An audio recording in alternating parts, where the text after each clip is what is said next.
bien, je m'appelle Anaïs Flony, je suis donc sans aucune surprise autrice de bande dessinée. Je fais aussi de l'illustration pour des romans, un petit peu pour l'anime de temps en temps. Et j'ai toujours voulu faire de la bande dessinée. Ça me vient de la lecture de beaucoup de BD quand j'étais petite, donc la bande dessinée des papas, La quête de l'oiseau du temps, je suis tombée amoureuse de Pélix, ce genre de choses. Et après du manga qui a été très proéminent dans des inspirations d'enfance. Et cette envie de devenir autrice parce que à chaque fois les auteurs à la fin ils expliquaient leur vie. Et ça a tilté dans ma tête de me dire qu'en fait c'était quelqu'un qui était payé pour faire de la BD et là c'était sûr. Donc c'est une continuation d'un grand rêve d'enfant et je me sens toujours comme une enfant en tant qu'adulte. Pour le projet du jour du caillou sorti chez Dupuis ce 10 janvier, j'ai travaillé avec Véro Cazot, dont j'aime beaucoup le travail, que je découvre avec Betty Boob, qui ressort, quelle coïncidence, chez Dargaud en avant-première au Festival d'Angoulême en février. Très belle édition, je conseille à tout le monde. Et j'aime beaucoup la façon dont elle écrit ses personnages, dont elle compose ses textes, tout simplement ses histoires. Et notre collaboration a commencé quand elle m'avait contactée sur Instagram en me proposant l'idée du scénario de ce qui deviendra le jour du caillou, en me disant qu'elle aimait mon univers graphique. Moi forcément j'étais aux anges et la collaboration a tout de suite fructifié. On avait les mêmes envies, les mêmes idées, c'était une belle alchimie créative. Et c'était intéressant pour moi aussi parce qu'à ce moment-là je venais de signer Rivage Lointain chez Dargaud. Donc j'en ai bien sûr parlé à mon éditeur de Dargaud, on a parlé avec notre éditrice à Dupuis, Camille Grenier, de est-ce que ce serait possible que je travaille les deux albums en même temps. Et ça m'a permis déjà d'avoir plusieurs projets et de pouvoir jongler entre différentes techniques, parce que le jour du caillou est dessiné au traditionnel avec des couleurs en digital. Et c'était aussi hyper intéressant d'avoir une autre approche de l'histoire, une autre façon de penser le texte, de penser le cadre. Et j'ai énormément appris avec l'écriture de Véro. Elle a une manière très très cinématographique de mettre en scène cette bande dessinée. On y a apporté quelque chose de très théâtral et elle a une écriture extrêmement tendre pour ses personnages. Et je pense que de mon côté, j'adore les drames historiques et les personnages super torturés et tout. Et avoir cette autre approche du personnage, une histoire que je n'aurais jamais écrite moi-même, me dire en fait j'étais capable de la dessiner, j'étais capable de mettre de l'humour, ça m'a poussé, pas dans mes retranchements, mais dans de très nouvelles possibilités que j'aimerais bien continuer à exploiter.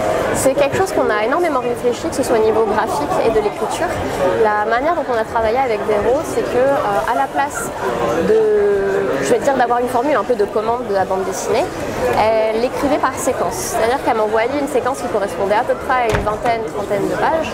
Ensuite, j'allais entièrement storyboarder. Le storyboard, c'est la partie préparatoire du dessin. On place les textes, les cases, le croquis. Qu'ensuite, on validait tous ensemble avec l'éditrice qui nous proposait aussi beaucoup de choses qui étaient très cohérentes. Par exemple, le personnage de Florence dans l'histoire était à l'origine deux personnages. Et c'est Camille qui nous a dit « Ah tiens, ici en fait, on les mélangeait. » Et ça a donné quelque chose de beaucoup plus cohérent. Et ensuite, après, je réalisais la page en entier.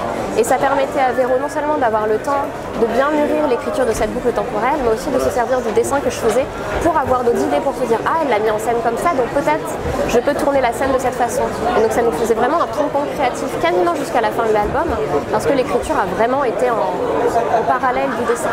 On savait où on allait, mais on s'est laissé tranquillement cheminer, faire la balade ensemble. Et là où il y avait un défi pour Véro de ne pas lasser le lecteur dans l'écriture, de mettre assez d'indices pour que ce soit évident, de mon côté c'était plus réussir à avoir des images assez évocatrices pour le lecteur, pour qu'à chaque fois qu'on se retrouve dans la boucle, ce lieu on l'a vu. Ok, ça c'est cette scène. Il y a eu des moments où on s'est permis de réutiliser vraiment des pages telles quelles pour faire comprendre cet effet de boucle et parfois d'utiliser des images fortes, par exemple le coin de rivière qui est bleu. C'est pas censé être bleu, un coin de rivière, l'herbe n'est pas bleue et ce n'est pas une forme normale pour des arbres, mais d'avoir cette image un peu magique qui fait qu'à chaque fois qu'elle arrive, on sait quel lieu c'est. Le cirque est toujours un petit peu jaune, vert, dans des tons bruns. La caravane de Mona a les mêmes couleurs que le lac, alors que chez Eco, on va avoir d'autres techniques, d'autres textures. Et donc pour moi, c'était intéressant de pouvoir trouver ces pirouettes graphiques, on reste dans le cirque, de trouver ces petites pirouettes graphiques pour ne pas lasser le lecteur et ne pas me lasser non plus. La bande dessinée se passe dans l'univers du cirque et donc c'était important d'avoir, du coup ces pirouettes graphiques, quelle belle transition, d'avoir toutes ces pirouettes avec les personnages et cette attitude de mouvement. C'est très drôle parce que sur les différentes interviews qu'on a pu avoir pour le jour du caillou, on m'a souvent posé cette question et j'ai l'impression d'être vraiment celle qui fait passer de voir parce qu'elle fait non, je ne suis pas allée voir de spectacle du tout. Mais j'aime beaucoup l'univers que propose le cirque. Quand on pense au cirque, on va avoir des images hyper fortes dans notre tête, on va avoir le chapiteau, on va avoir la roulotte, on va avoir les acrobates. Et ce qui est bien, c'est qu'elles ne sont pas ancrées dans une époque. Et c'est aussi ce qu'on avait voulu dans cet univers-là, c'était être dans une bulle un peu quelque chose de familier que tout le monde connaît un petit peu. Et j'ai pas forcément cherché de référence. On avait des athlètes en fait, complètement, des athlètes de cirque que Véro aimait bien, qui ont servi notamment de modèle pour le personnage d'Echo, qui nous ont permis d'avoir des références de position qu'on s'était aussi envoyées. On s'est envoyé des références d'acrobatie que j'ai reprises pour certaines cases parce que pour nous ça évoquait des moments importants de l'histoire. Et après je me suis aussi fait vraiment plaisir. J'adore dessiner les personnages en mouvement.